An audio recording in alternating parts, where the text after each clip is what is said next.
Here are 4 awesome and powerful items that you don't want to miss out on in Remnant 2, and you can get these somewhat early as well. We're going to kick it off with the Enigma sidearm, which is possibly one of the best handguns in the game, and it absolutely destroys things with an electrical arc. But first, let's quickly go over how you get it, and then we'll show you what it does. To get this one, you will need to head to the Labyrinth world and fast travel to the closest stone you have to the main portal, which for us was the Fractured Ingress. After fast traveling, you will need to head through the door on the left if you have unlocked this shortcut already. Simply follow the path on the screen, go past the enemies and towards the shifting portal. If this door is locked for you, then you will need to progress through this map until you have access to the portal the normal way. This door is basically a shortcut which makes your life a bit easier. Again, if you don't have it, just progress until you are on the other side of this door. Once you are at the flickering portal, the next part will require some timing, as you need to drop onto some invisible floating platforms that require a specific time to go through the portal. The portal that you want to look out for basically has a massive drop with a platform at the top, and it looks like you will just drop to your death. But there's actually an invisible platform that will appear if you time it right. Because the portal shifts between a bunch of different locations, for us, the portal that you want to run through appeared after the portal floating through the left. So when you see it, get ready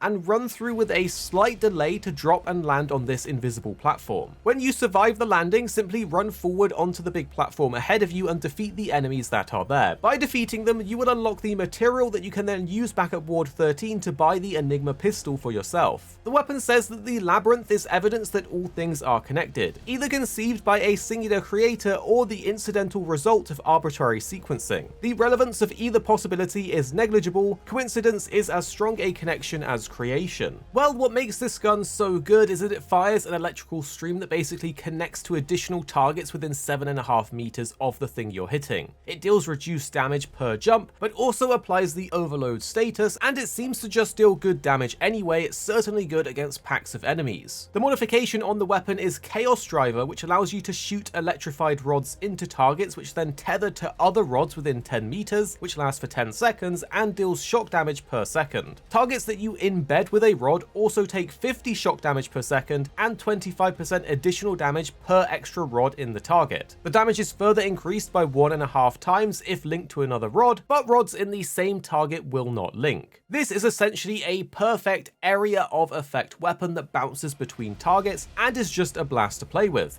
We picked it up, and while we haven't fully upgraded it to match our world level just yet, it's still wrecking everything. It's definitely a really good choice for clearing out batches of mobs and fits into your handgun slot, making it even better because most of the best weapons are primary weapons anyway. Next up is the Labyrinth Staff, which is great if you're looking to get a melee weapon that will help recharge your weapon's mod power, so don't sleep on this one. If you head to the same shifting portal as for the Enigma gun that we mentioned before, but this time go to the left of the portal and continue heading forwards. There will be a section of the map that will basically lead you to a leap of faith jump, where it looks like you will die, but the stones will actually shift into a bridge and save you. If you follow this newly formed pathway up, you will see a gap that you can't jump over.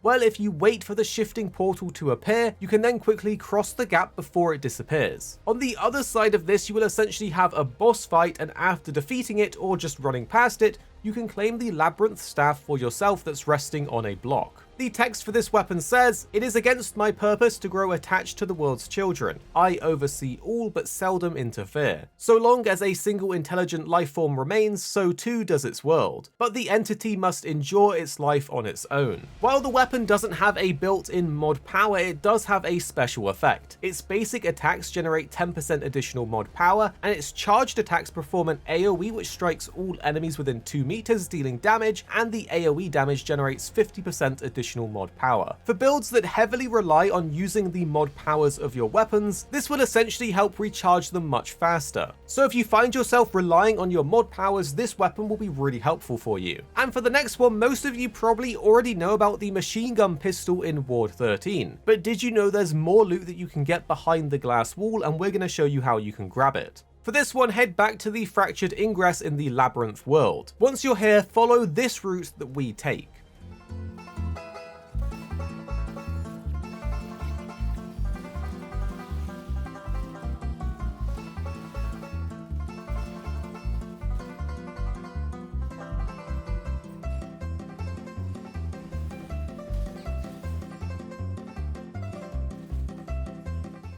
Once you've finally got to this part, you will need to parkour across some rocks, and you can do this by running to the edge and pressing the roll button, which for an Xbox controller like we play on is A. Simply follow the parkour route that we take, where you need to jump on these rocks to get higher, and then follow the path into this small gap which has a tunnel, and then move through the small tunnel, and with the last bit of parkour you will go through another tunnel which has a winding path that will lead you to a portal door. Use your biome key to activate this portal, which will then teleport you to the other side of the glass in Ward 13. The first thing you will see is the Chicago typewriter, which is basically an old school Tommy gun style weapon, which is great in itself because of its massive ammo capacity of 80 shots per magazine. The weapon text for this one says, sure, it might not hit the broadside of a barn, it's not about being accurate, it's about putting enough bullets down range to get the job done. The weapon is described as a classic Tommy gun with a large magazine capacity and slow reload speed. It has poor initial accuracy, which improves while holding down the trigger. You can also slot in your own mod for this weapon and upgrade it to make it into an absolute beast. But there's one more goodie in this area, so don't leave just yet. In the crate next to the gun is a whole armor set for you to pick up and use. It's the Leto Mark II armor. This is a very tanky armor set, but it's also very heavy because of this.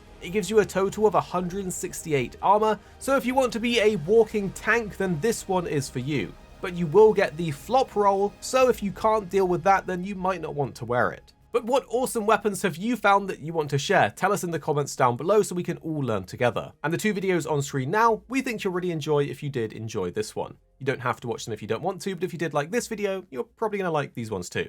And then tell us what you think after watching in the comments down below.